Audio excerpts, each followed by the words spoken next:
여러분은 자식들에게 어떤 스타일의 부모님이신가요?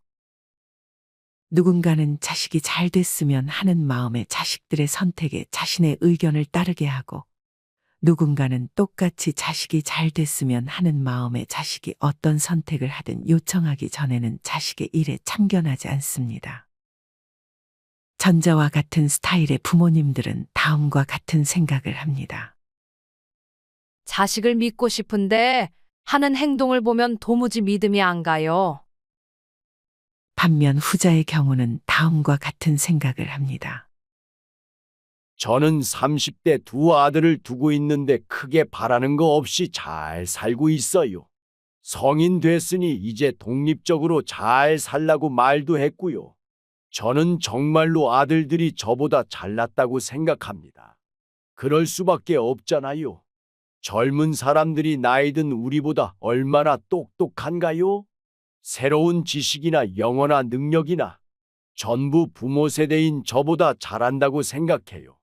그러니 그들을 믿고 맡기면 알아서 더 잘하게 되어 있어요. 정말 이렇게 자식들이 더 잘났다고 생각하는 분들도 있지만, 설령 그렇게 생각하지 않더라도 우리는 자식들 앞에서는 다음과 같은 태도를 보일 필요가 있습니다. 그저 자식들이 어떤 선택을 하든 믿어주는 것입니다. 이를 위해서 우리는 아무리 자식들의 생각이나 의견에 동의하지 못한다 하더라도 바보인 척을 할 줄 알아야 합니다. 바보인 척하라니 이게 무슨 말씀인가 싶으실 것입니다. 이는 우리 부모님들이 정말 바보라는 것이 아니라 자식들이 그 어떤 의견을 내세우더라도 아무것도 모르는 사람처럼 그저 들어주며 자식들이 스스로 선택을 하게끔 유도하는 것입니다.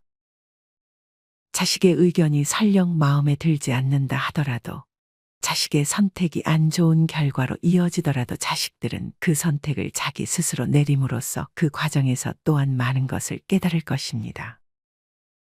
이런 깨달음은 다 자식들에게 피가 되고 살이 됩니다.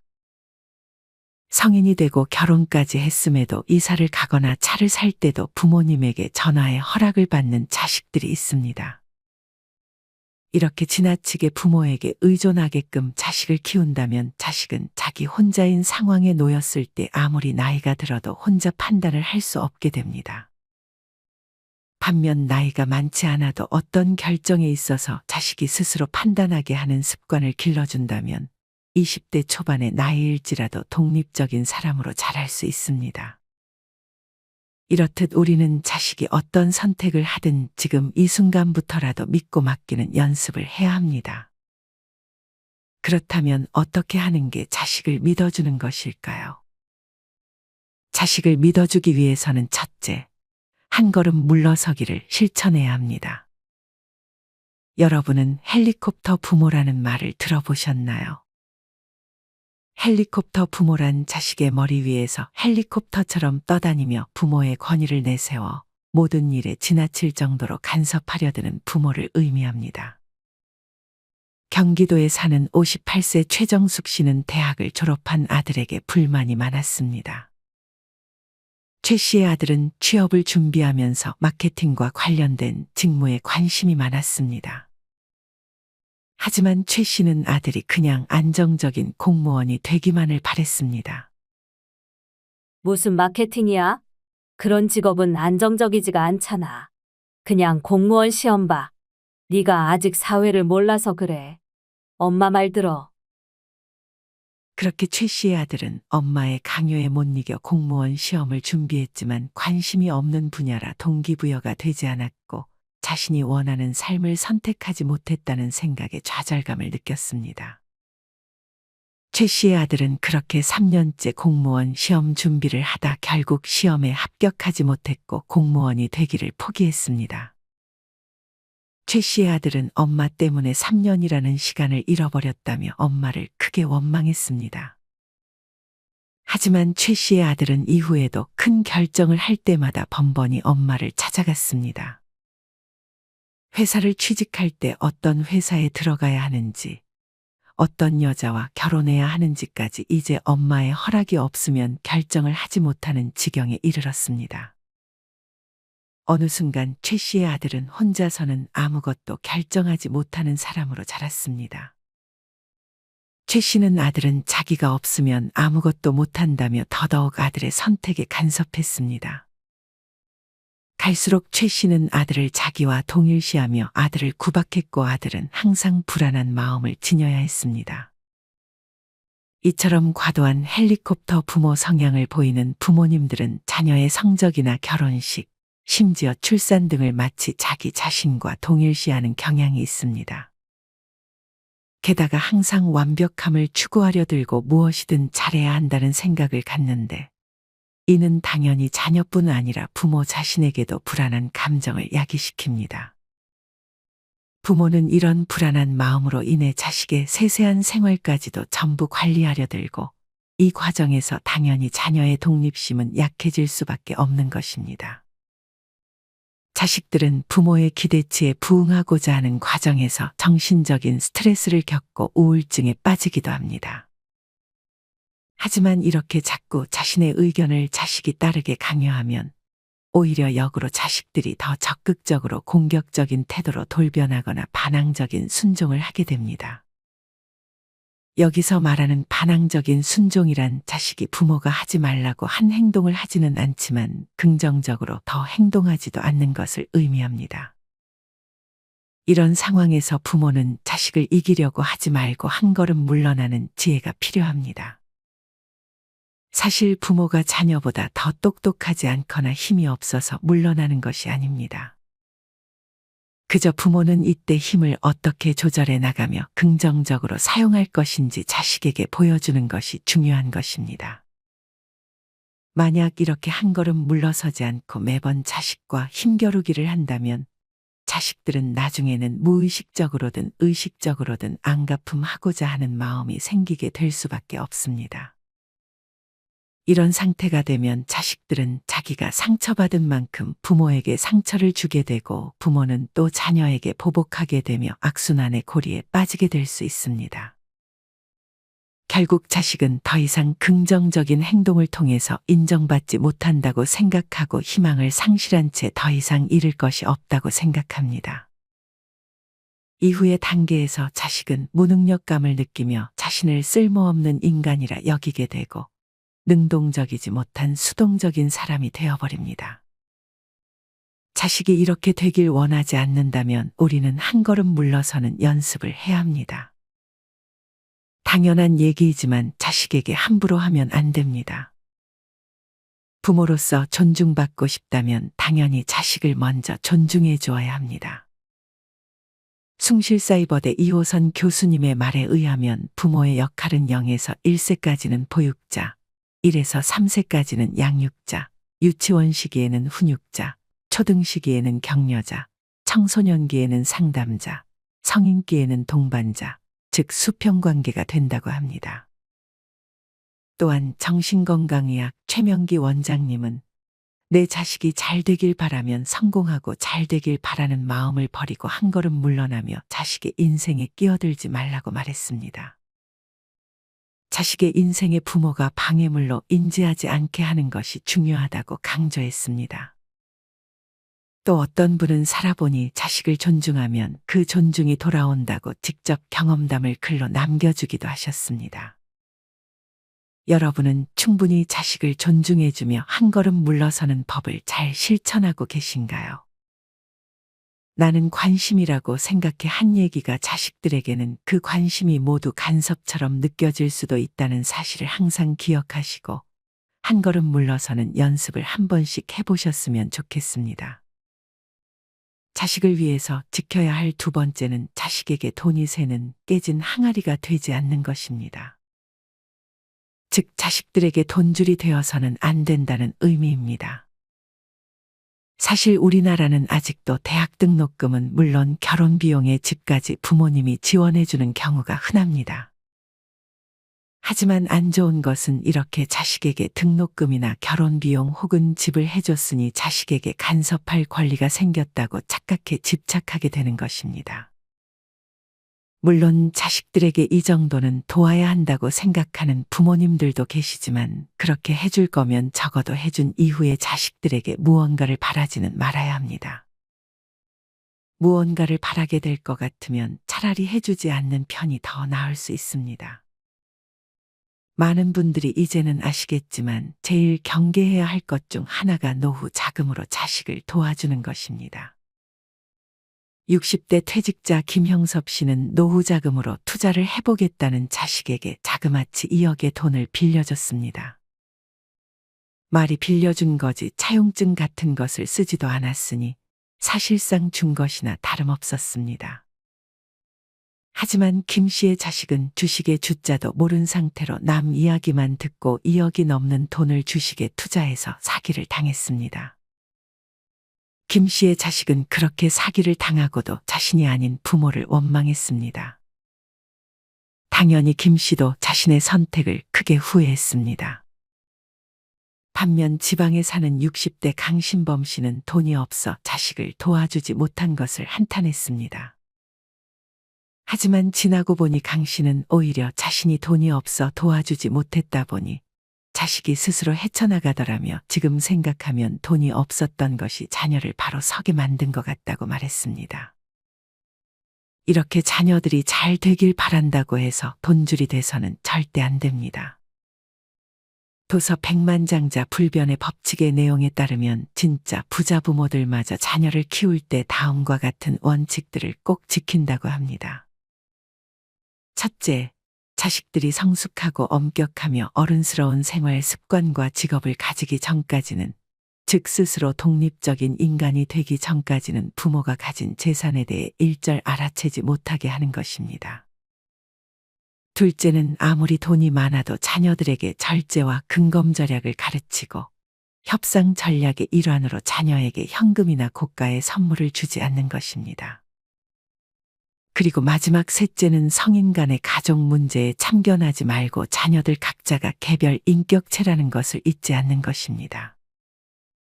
사실 자식에게 즉각적인 경제적 도움을 준다면 이는 부모님의 만족일 뿐, 자식에게는 별로 도움이 되지 못하는 경우가 많습니다. 그리고 두 번째 원칙에서 알 수 있듯 취직을 하면 차를 사주겠다든지 결혼을 하면 집을 해주겠다든지 하는 등 부모님이 원하는 대로 자식이 따르게 하는 협상 전략의 일환으로 큰 돈을 쓰는 것은 지양해야 합니다.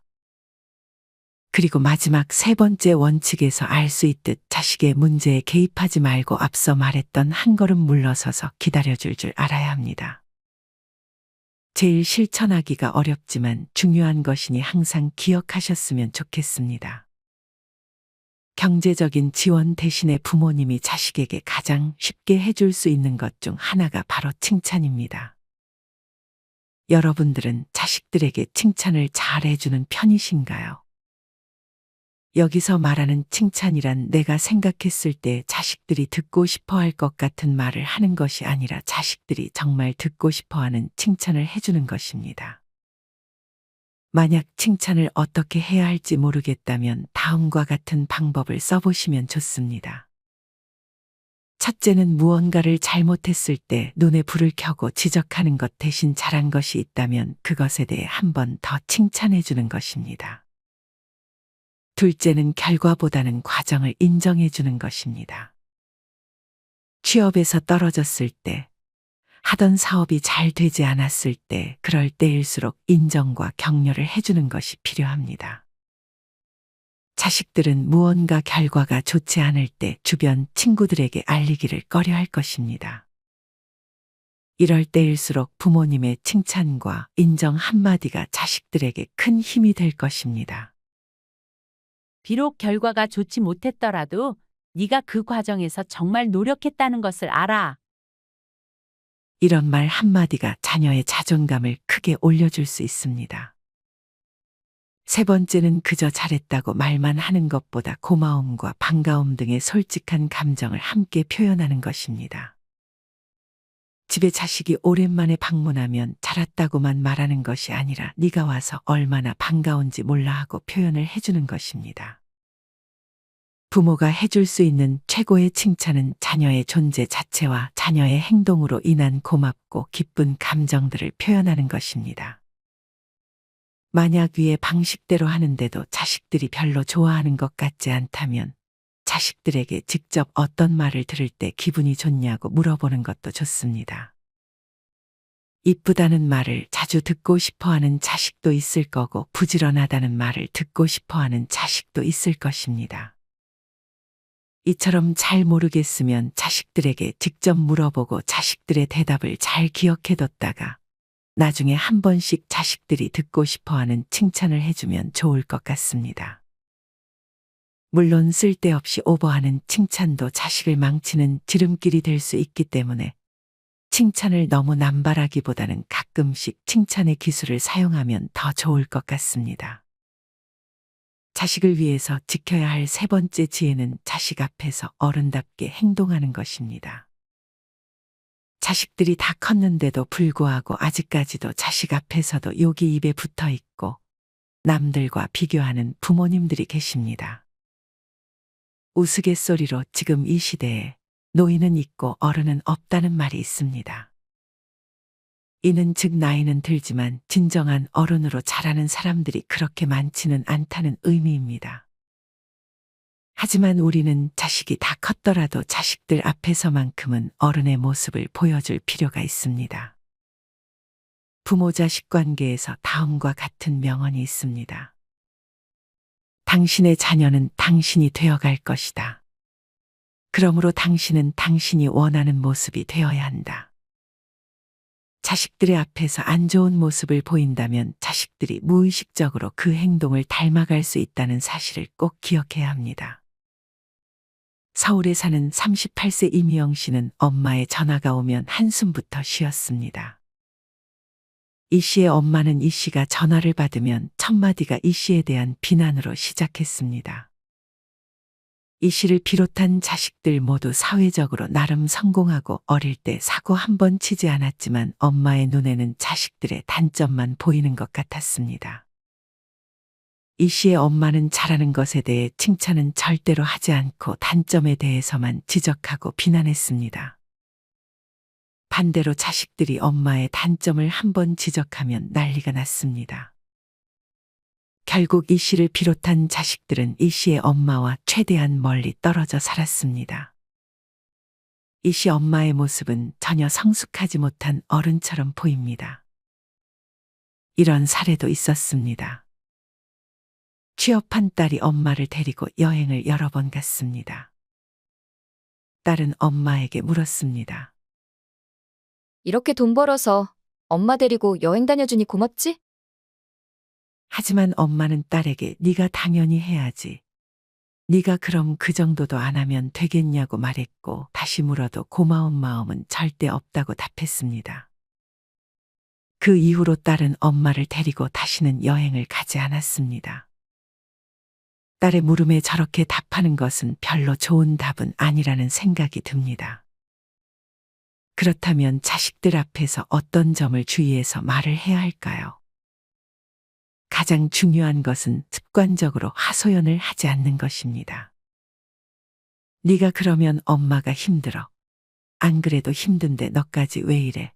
내가 널 어떻게 키웠는데 와 같은 하소연을 하는 부모님들이 있습니다. 하지만 이런 말을 듣고 자란 자식들은 결국 부모화가 된다고 합니다. 부모화라는 것은 부모와 자식의 역할이 뒤바뀌어서 오히려 자식이 부모를 위로하는 상태를 의미합니다.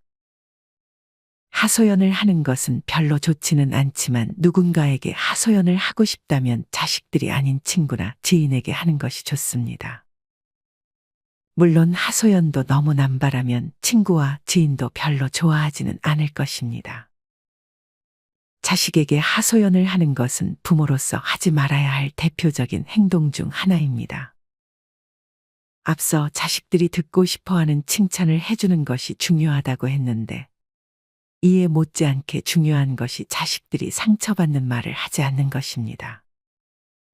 이것도 마찬가지로 자식들에게 혹시 내가 한 말 중에 너에게 상처가 되는 말이 있니? 라고 물을 수 있어야 합니다. 정리하면 자식들 앞에서 욕을 하거나 습관적으로 하소연을 하는 등의 행동은 피하고 자식들 앞에서 어른스럽게 행동하는 모습을 보여주는 것 자체만으로 자식들이 잘 되는데 큰 도움이 될 것입니다. 자식에게 한 걸음 물러서기 위해 할 수 있는 마지막 네 번째는 우리 부모님 자신의 인생을 사는 것입니다. 이 말은 아마 질리도록 들어보셨을 것입니다.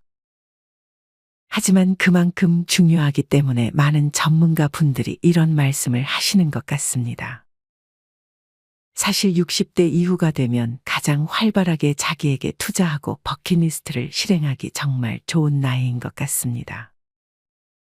물론 어느 정도의 돈과 건강이 기본 전제가 되는 것은 사실입니다. 하지만 돈이 없더라도 할 수 있는 것은 꽤나 많습니다. 도서관에서 책을 무료로 볼 수 있고 무료 지하철을 이용해 근교 여행을 가는 것은 전혀 돈이 들지 않고도 할 수 있는 일입니다. 그리고 이제는 자식들에게 돈을 물려줘봐야 자식들 싸움의 온상이 될 확률이 높습니다. 나이가 들수록 이젠 자신을 위해 돈을 쓸 줄 아는 능력이 대단한 능력 중에 하나라고 생각합니다. 순천에 사는 60대 김상범 씨는 자식에게 재산을 물려주는 것 대신 산티아고 순례길을 완주하는 버킷리스트를 실행했습니다. 3주쯤이 지날 무렵 혼자 걷다가 넘어지며 피가 나는 사고도 발생했지만 각국의 다양한 사람들을 만나 인간의 따뜻함을 경험했고 나와 가장 깊이 연결된 소중한 시간을 보냈다며 크게 만족해했습니다. 대구에 사는 59세 정범현 씨의 버킷리스트는 열심히 공부해서 노자와 장자를 조금이라도 이해하는 것이었습니다. 경제적으로 여유치 않았던 정 씨는 돈이 들지 않는 도서관을 매일 찾아 책을 읽으며 자신의 버킷리스트를 실행했습니다. 이처럼 돈이 있으면 그 돈을 자신에게 투자하면 되는 것이고 여유가 없다면 돈이 들지 않는 것 중 자신이 하고 싶었던 것을 하며 우리 자신의 인생을 살면 됩니다. 여러분의 버킷리스트는 무엇인가요? 그중 내가 지금 할 수 있는 것 하나만 정해서 바로 실천해 보는 것은 어떨까요? 오늘은 이렇게 부모-자식 관계를 주제로 영상을 만들어 봤습니다. 저는 자식을 사랑은 하되 믿어주고 간섭하지 말고 독립된 인격체로 대해주어야 하며 자식의 성공보다는 좋아하는 일하면서 행복하기만을 빌어주며 응원하는 부모님이 좋은 부모님이 아닐까 하고 조심스레 생각해 봅니다. 그리고 자식들에게 존경까진 바라지 않지만 창피하고 부끄러운 부모는 되지 않는 것이 바람이기도 합니다. 여러분은 자식들에게 어떤 부모님으로 기억되고 싶으신가요? 여러분의 다양한 생각들을 댓글로 남겨주세요. 이상으로 오늘의 영상을 마치겠습니다. 우리 모든 구독자분들의 행복한 여생을 응원합니다. 다음에 더 좋은 내용으로 찾아뵙겠습니다. 감사합니다.